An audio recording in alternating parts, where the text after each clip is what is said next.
vai trazer a mensagem da tua palavra. Usa-o mais uma vez em tuas mãos, como o Senhor tem feito muitas vezes, para a glória do teu nome. Abençoa todos os que estão aqui para ouvir e os que nos acompanham pelo canal da igreja ou redes sociais, pelas ondas da rádio. Ó Senhor, para a glória do teu nome. Glorifica o teu nome mais uma vez, exalta o teu nome mais uma vez e fala conosco pela tua poderosa palavra, no poder do teu Espírito. Tudo te rogamos e por fé, no nome de Cristo Jesus te agradecemos. Amém. Glória a Deus.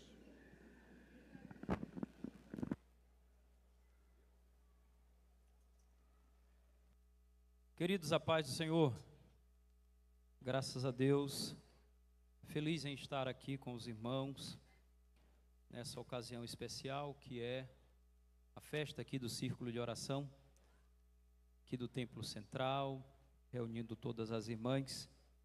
Agradecer a Deus pela vida do pastor Raifran, nosso pastor presidente, também pela vida da missionária Iranilde, e agradecer pelo convite que nos foi feito para ministrarmos a palavra do Senhor.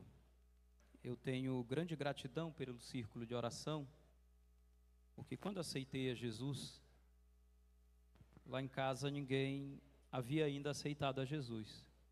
Família muito católica e também participante de outras matizes religiosas e outras vertentes religiosas, mas ali no Templo Central em Bacabal eu fui acolhido pelo Círculo de Oração.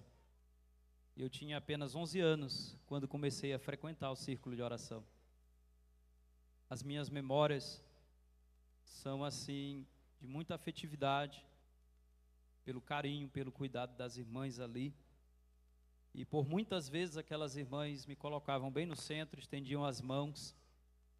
E eu lembro da dirigente do Círculo de Oração dizendo: vamos orar por esse menino, para que Deus conceda a ele o dom da palavra, o entendimento da palavra.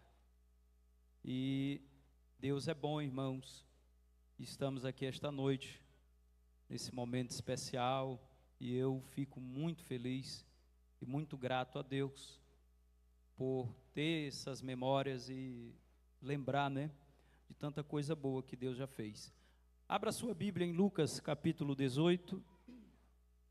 Nós quero ministrar uma palavra também relacionada ao tema do nosso ano, o serviço, mas também a oração. Também é uma forma de servirmos ao Senhor. Então você abre a sua Bíblia em Lucas, capítulo 18, nós vamos ler o texto. Quem encontrou pode dizer amém? Disse-lhes Jesus uma parábola sobre o dever de orar sempre e nunca desfalecer, nunca esmorecer. Havia em certa cidade um juiz que não temia a Deus, nem respeitava homem algum. Havia também naquela mesma cidade uma viúva que vinha ter com ele dizendo: julga a minha causa contra o meu adversário. Ele, por algum tempo, não a quis atender, mas depois disse consigo: bem que eu não temo a Deus, nem respeito a homem algum. Todavia, como esta viúva me importuna, julgarei a sua causa, para não suceder que por fim venha a molestar-me. Então disse o Senhor: considerai no que diz este juiz iníquo. Não fará Deus justiça aos seus escolhidos, que a ele clamam dia e noite, embora pareça demorado em defendê-los? Digo-vos que, depressa, lhes fará justiça. Contudo, quando vier o Filho do Homem, achará fé na terra? Quantos podem glorificar o nome do nosso Deus? Queridos irmãos, eu quero falar esta noite sobre nunca desista de orar. Nunca desista de orar. Meus queridos, a disposição para fazer orações não pertence apenas ao cristianismo. Na verdade, o homem, por natureza, ele busca algo que está para além deste plano físico. Ele tem uma sede por respostas. Isso muito provavelmente devido às questões do tempo e ao fato de lidar também com a morte. Mas nós sabemos que esse traço peculiar a todos os homens é algo que Deus colocou nos homens e que foi maculado, arranhado, manchado com a queda do homem, mas ainda permanece, de forma que nós encontramos pessoas fazendo orações em diversos lugares e países que não são cristãos. Mas o que é que torna a oração do cristão diferente? Qual é o diferencial da tua oração? Qual é o diferencial da minha oração? É o Deus a quem oramos. É o Deus a quem oramos.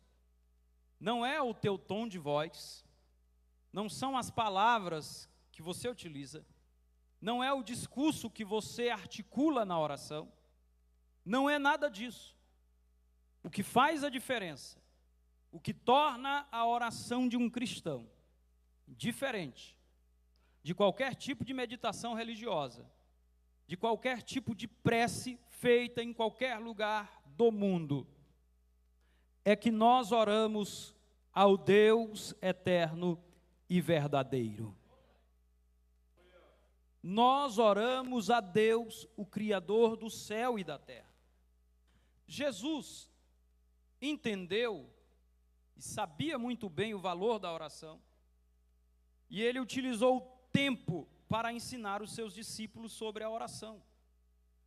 É claro, Jesus ensinou com a sua própria prática. Ele era um homem de oração. Ele poderia repousar no fato de ser filho de Deus e de ser Deus. Ele poderia repousar no fato de ter todo o poder. Ele poderia descansar. Mas, quando nós lemos os evangelhos, nós vemos Jesus se recolhendo para orar. Em alguns momentos, os discípulos dormem, mas Jesus permanece em oração. Ele também colocou os seus discípulos em situações de tensão, de pressão, que levaram os seus discípulos a entender o poder e a importância da oração. Quando não conseguiram expulsar um demônio e ele foi e expulsou, Jesus responde: essa casta não sai senão com jejum e oração. Então os discípulos passaram por experiências de pressão para que eles entendessem que sozinhos eles não haveriam de desenvolver nenhum ministério e não haveriam de fazer nada para Deus de forma eficiente. Mas Jesus também ensinou com seus discursos, com as suas palavras. Aqui está uma parábola que Jesus contou, e logo no primeiro versículo você entende o propósito da parábola. As palavras do primeiro versículo são, claro, do escritor do Evangelho. Porque ele diz: e disse-lhe Jesus uma parábola sobre o dever de orar sempre e nunca esmorecer. Disse-lhes Jesus sobre o dever de orar sempre e nunca desfalecer. A palavra desfalecer no grego, ela tem o significado de perder a coragem. Além de desmaiar, estar exausto, mas principalmente de perder a coragem. Queridos irmãos, nós somos convidados por Jesus a não desistirmos de orar, a não deixarmos essa prática. Por que muitas vezes oramos tão pouco? Por que muitas vezes buscamos a Deus tão pouco? A vida moderna, nesse tempo em que nós vivemos, o estilo de vida, ele é marcado por algumas coisas.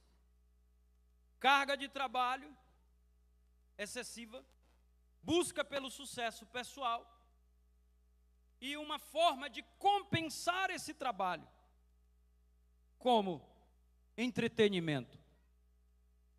Então, muitas vezes nós somos empurrados, ou nos permitimos ser empurrados para dividirmos o nosso tempo apenas entre trabalho e entretenimento. Por isso, muita gente ora muito pouco. Muitos oram pouco por conta do pecado. Muitos deixam de estar na presença de Deus por conta do pecado. Mas não fuja da oração por causa do pecado. Não, não, não. Fuja do pecado e corra para a oração. Muitos deixam de orar. Isso aqui também eu acho interessante. Por conta das adversidades, as tribulações. Quando as tribulações devem nos levar para mais perto de Deus. Mas há pessoas que desanimam, desfalecem, perdem a coragem e vão orando cada vez menos. Mas o Senhor Jesus nos convoca para uma vida de oração constante. Queridos, todos nós sabemos que a oração é o oxigênio da alma de um cristão. Não há vida cristã sem oração. Não há vida com Deus sem oração. Não nos enganemos, pensando que podemos ser servos de Deus, sem termos uma vida de oração. O crente, por natureza, ele ora. Ele busca a Deus. Ele quer estar mais perto de Deus. Além disso, nós sabemos que a oração é uma ponte que liga a impotência humana à onipotência divina. Quando eu não posso, Ele pode. Quando eu não sei, Ele sabe. Quando eu não sei fazer, Ele sabe fazer. Quando eu não sei realizar, Ele sabe realizar. Quando os meus recursos se esgotam, Ele é o próprio provedor.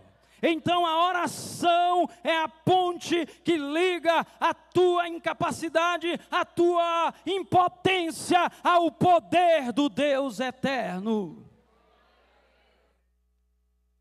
Nós precisamos orar e nós sabemos de todas as bênçãos que nos estão reservadas através da oração. Então Jesus ensinou sobre a oração e Ele conta uma parábola. Essa parábola, muitas vezes é identificada como a parábola do juiz iníquo. Mas quem se destaca aqui, na verdade, é a insistência de uma viúva. Veja bem, nós precisamos entender esse contexto. Essa parábola, ela usa o contraste, ao invés da comparação. Aquele juiz é iníquo, mas ele não é Deus. ele é apenas o juiz da parábola. Ele não significa nada, nenhum personagem, nada nesse sentido. Mas a persistência da viúva, essa sim, ela é aplicada à vida daqueles que oram. Por que que essa mulher foi persistente? Vejam bem, você vê na parábola que a mulher está procurando apenas um juiz. Então ela depende apenas de um juiz. É muito interessante porque no contexto religioso, nas cidades, havia uma forma de concílio, que era um grupo de homens que decidiam e que julgavam as questões religiosas.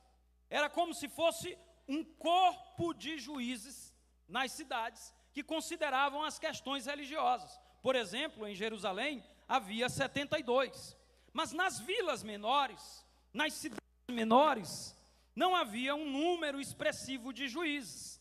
Há um certo estudioso desse texto que ele diz que em vilas em que moravam até 120 pessoas, era comum se encontrar ali apenas 3 juízes. É provável que esta mulher morasse, residisse em uma cidade muito pequena ou uma pequena vila. A baixa quantidade de juízes fazia com que ela dependesse apenas de um juiz. Então ela tinha apenas um homem para julgar a sua causa, e o texto ainda diz que o juiz é iníquo. O próprio texto deixa claro, a própria parábola deixa claro, porque o juiz diz: eu não temo a Deus e não respeito homem nenhum. Era um homem altivo, era um homem cheio de si. Então, essa mulher estava sendo humilhada, provavelmente por este juiz. Veja também, a situação dela não é simples. Veja também que ela é uma viúva. Então, uma viúva, ela poderia estar debaixo de situações muito adversas. Por exemplo, se o esposo da viúva partiu, e se o esposo deixasse dívidas, ela deveria pagar as dívidas. Mas aí, ela não tivesse nada. Os bens que ela tivesse que vender, ela venderia. Ela tinha que ir vendendo o que ela tinha para pagar as dívidas. Ou até mesmo, ela poderia entregar os seus filhos como escravos para o pagamento de uma dívida. Veja a dor de uma mulher, veja o sofrimento de uma mulher que depende de um único homem. Esse homem é iníquo. Mas outra coisa também que nós devemos observar nesse contexto é que alguns religiosos, naquela época, utilizavam-se do seu poder para tomar bens de algumas viúvas. Então, era muito comum, muito embora a religião judaica, o judaísmo, que não é machista, não, o judaísmo é uma das religiões que mais prega o cuidado e o respeito para com a mulher, mas muito embora houvesse esse cuidado com as viúvas, Deus, desde o Antigo Testamento, sempre falou sobre o cuidado com as viúvas, mas havia quem tomasse os bens das viúvas. Então, algumas viúvas poderiam sim sofrer uma grande injustiça. Essa mulher estava injustiçada, essa mulher estava desesperada, porque todo dia ela ia lá onde o juiz, todo dia ela buscava o juiz. Kenneth Bailey, ele interpreta esse texto de forma muito interessante, porque ele fala que o ambiente onde se ia buscar o juiz, geralmente poderia ser um galpão ou uma casa lotada de gente, muita gente. O juiz estava sentado lá no seu local, na sua cadeira, e ali ele ia chamando as pessoas para ouvi-las. Então, aquela mulher tinha que entrar naquele meio, ela tinha que chegar até o juiz, mas todas as vezes que ela chegava, ela não era ouvida. Os dias se passavam, ela estava injustiçada. Mas aquela mulher foi tão persistente, aquela mulher foi tão consistente, porque, meus irmãos, você só chega em algum lugar se você tiver consistência. Se você for daqueles que começam e param, você não chega em lugar nenhum. Você tem que insistir, você tem que ser consistente, saia sangue da canela, você permanece firme e vai adiante. A mulher insistiu até que o juiz, vou atender essa mulher. Essa mulher não vai me largar de mão. Essa mulher vai me importunar até não tem jeito. Eu não considero a Deus. Eu não considero homem nenhum. Mas a causa dessa mulher, hoje eu atendo. Porque eu não aguento mais essa importunação.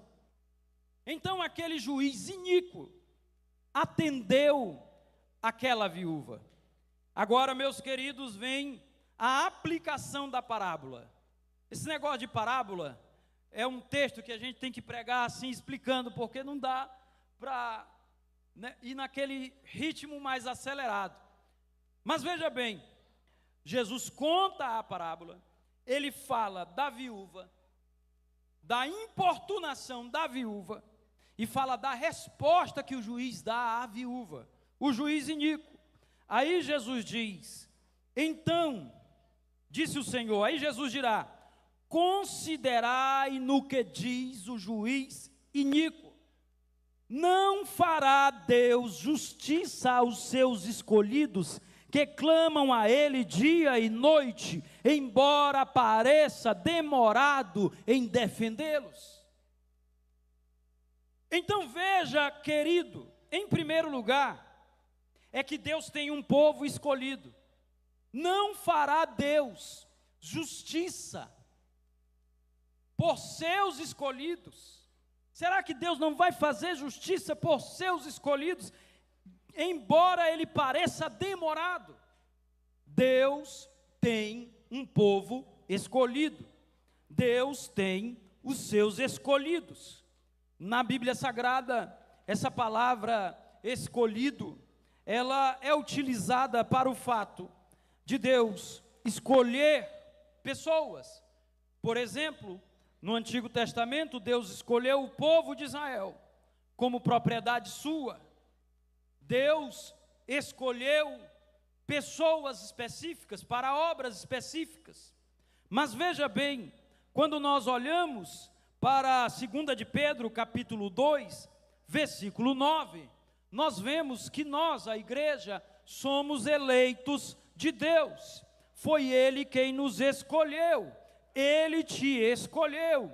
Você é um eleito de Deus. E é interessante, porque para você ser eleito por Deus, você não precisou que Deus formasse uma fila, colocasse uma urna. Deus colocasse uma urna, e vou colocar uma urna em Santa Inês, porque eu estou escolhendo pessoas. Aí ele fazia uma fila, e as pessoas iam votar sim ou não em você. Deus não precisou fazer pesquisa, Deus não precisou consultar ninguém, Ele nos escolheu por sua graça.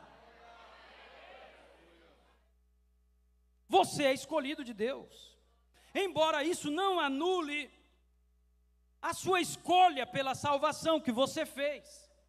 O próprio Pedro fala que nós somos eleitos segundo a presciência de Deus, mas este é um outro assunto. Mas você é escolhido por Deus, você é escolhido de Deus. Mas em segundo lugar, nós percebemos que os escolhidos de Deus têm problemas. Os escolhidos de Deus têm problemas. Olha o que Jesus está dizendo.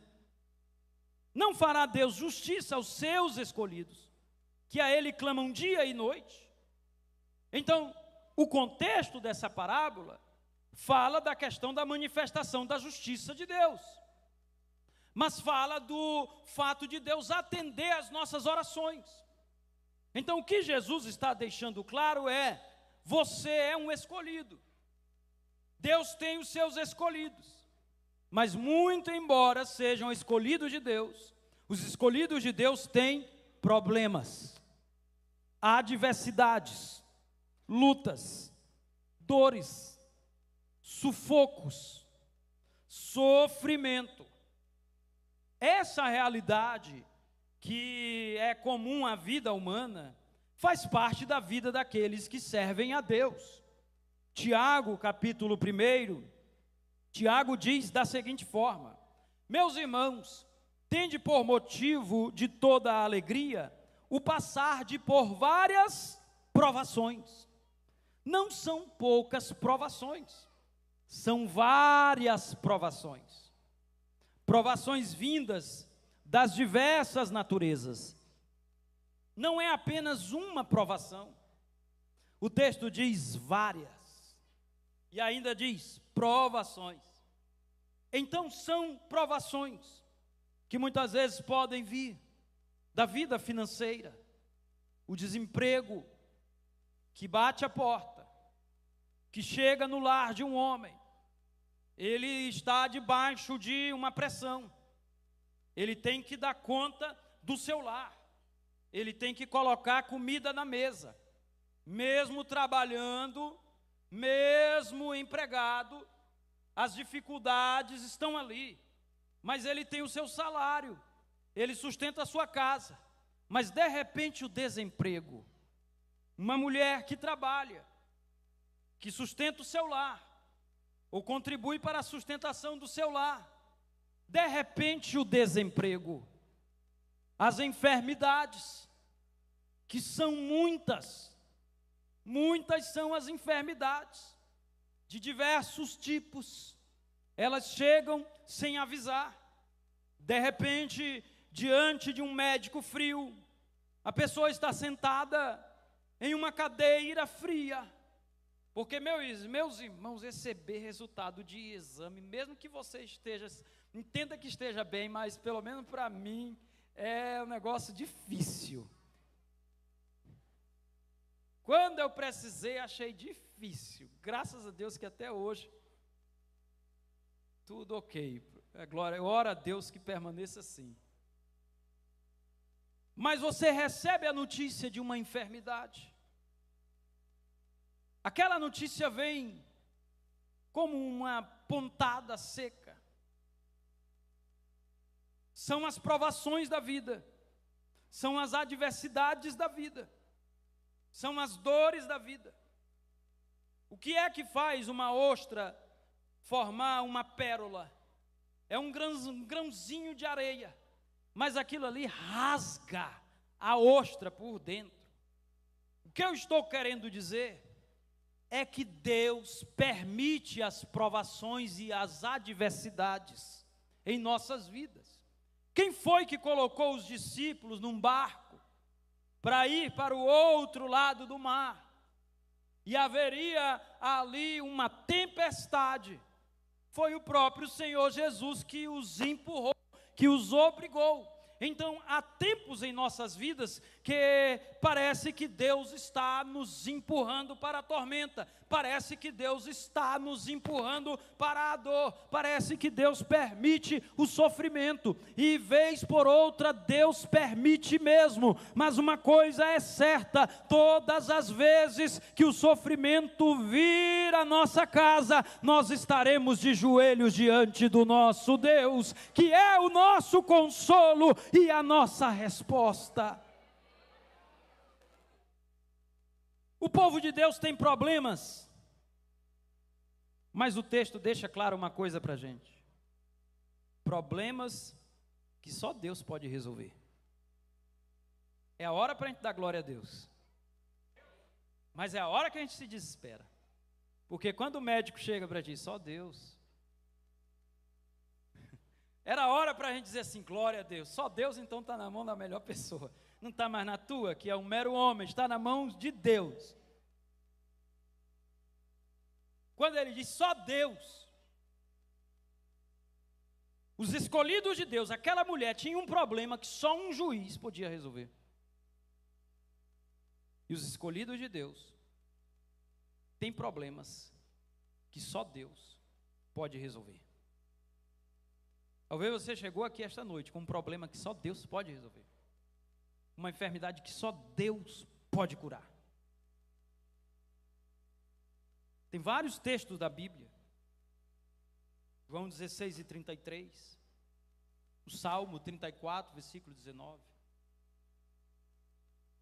Mas vejam bem, em terceiro lugar, Deus ordena que seu povo ore com persistência, até que a causa seja resolvida.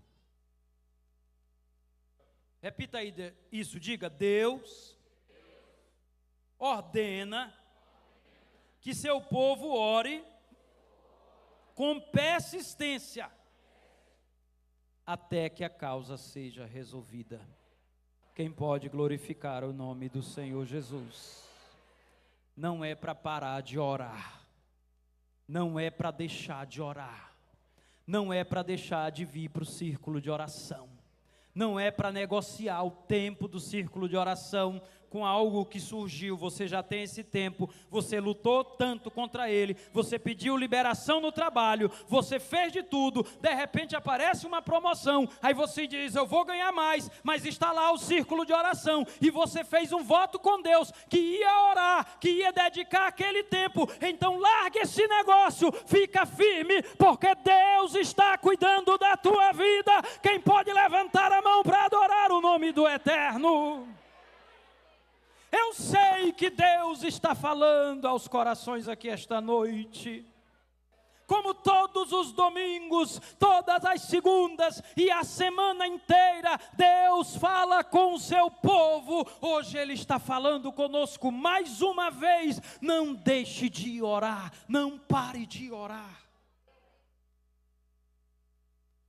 Irmãos, pastor Raifrão, um dia desse, já faz dias, mas de vez em quando eu penso, a nossa dívida aqui em Santo Inês, da igreja, é tão grande com Deus, porque ninguém pode reclamar aqui de oração. O negócio é sério para nós. Campanha de oração de 100 dias, começa já dia 2, é terça-feira. Campanha de oração de 100 dias, jornadas de oração, 24 horas, vigílias, oração em cultos de segunda-feira, dia com Deus, círculo de oração todas as semanas, consagração. Meu irmão, de vez em quando eu digo: Jesus, eu não posso parar de orar, porque são muitas oportunidades para orar, e a quem muito é dado, muito será cobrado. Deus vai cobrar muito de nós, irmão, sobre a oração. E por que Deus quer e bota tanto essa igreja para orar? É porque Deus tem grandes coisas para essa igreja.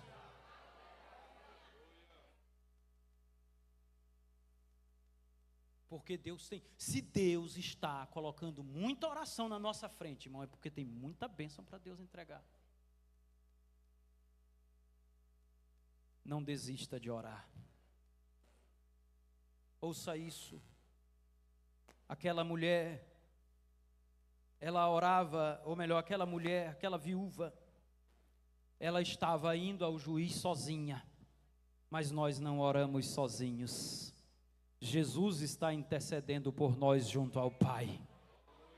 Nós temos irmãos na fé que oram por nós, e o Espírito Santo de Deus intercede por nós. Não há uma oração que você faça sozinho, não há uma oração que você faça sozinha. Deus está contigo. Oh, aleluia. Uma vez um colega nosso do seminário, ele contou que ele estava passando por uma dificuldade, uma angústia muito grande. Ele foi lá para cima da laje, em cima de uma laje.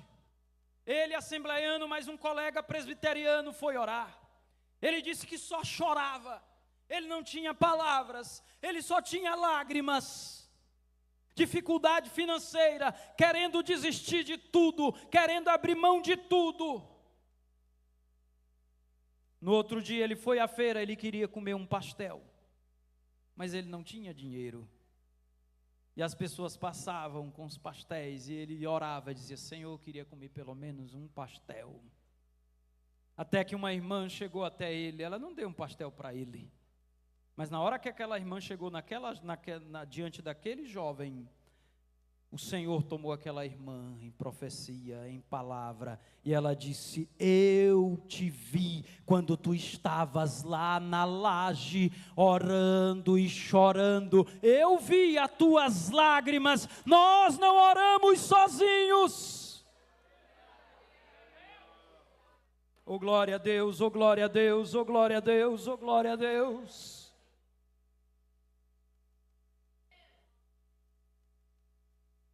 Aquela viúva, a importunação daquela viúva era vista de forma negativa.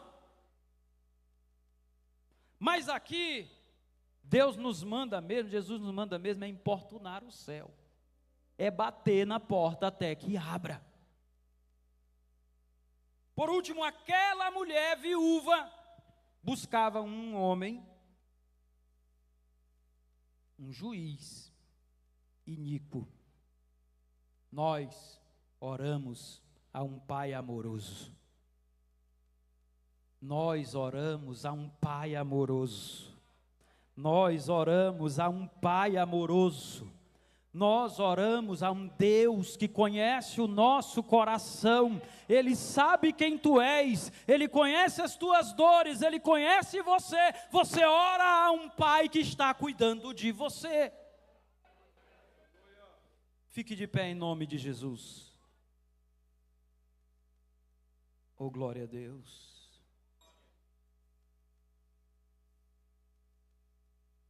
Fique de pé orando.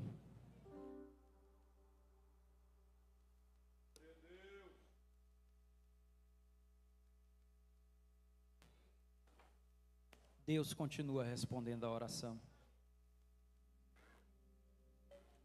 Deus continua respondendo a oração. Tantas bênçãos, irmãos.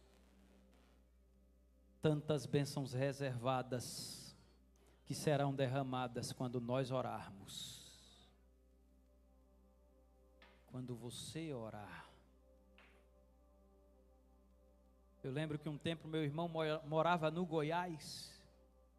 Lá no Goiás ele entrou numa batalha espiritual muito séria, entrou numa depressão profunda. Aí um dia, numa grande praça de Goiânia, meu irmão estava desviado. Mas ele fala que na hora que ele olhou a irmã, ele sentiu algo diferente. Ele viu uma irmã bem vestida de crente, e era crente mesmo.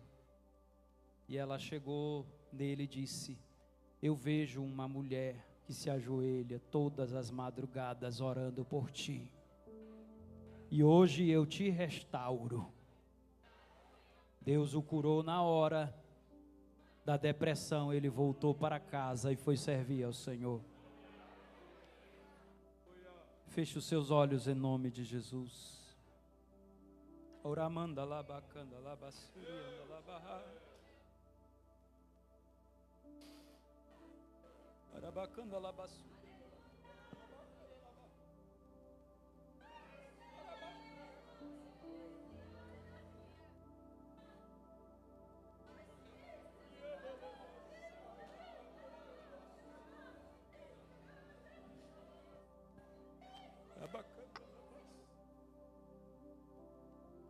Você não vai parar de orar. Você não vai deixar de orar. Você que é dirigente do círculo de oração, você não vai deixar o círculo de oração. Os pastores desta igreja não vão deixar de orar. Nós vamos enfrentar o inimigo em oração. Nós vamos enfrentar as adversidades em oração. Nós vamos avançar em oração. E Deus continuará dando vitória a esta igreja. Continuará dando vitória ao seu povo.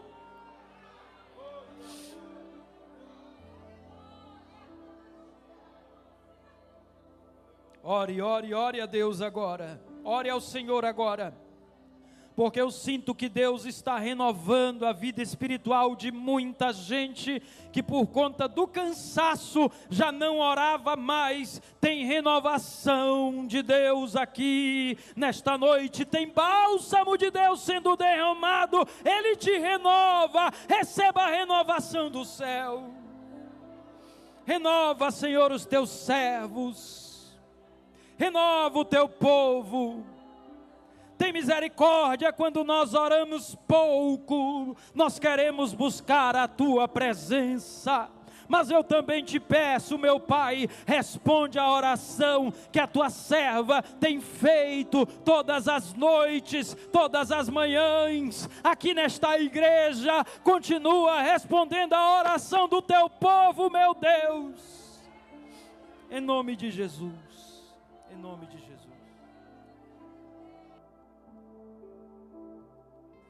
Glória a Deus. Irmão Gleison, louve ao Senhor aí com um daqueles hinos que toda a igreja canta, que toda a igreja adora o Senhor. E se tiver alguém para entregar a sua vida a Jesus, nós convidamos você agora. Se tiver alguém para reconciliar-se com Deus, venha hoje, venha agora, porque Jesus te chama, Jesus te ama e deseja te abençoar hoje. Aleluia.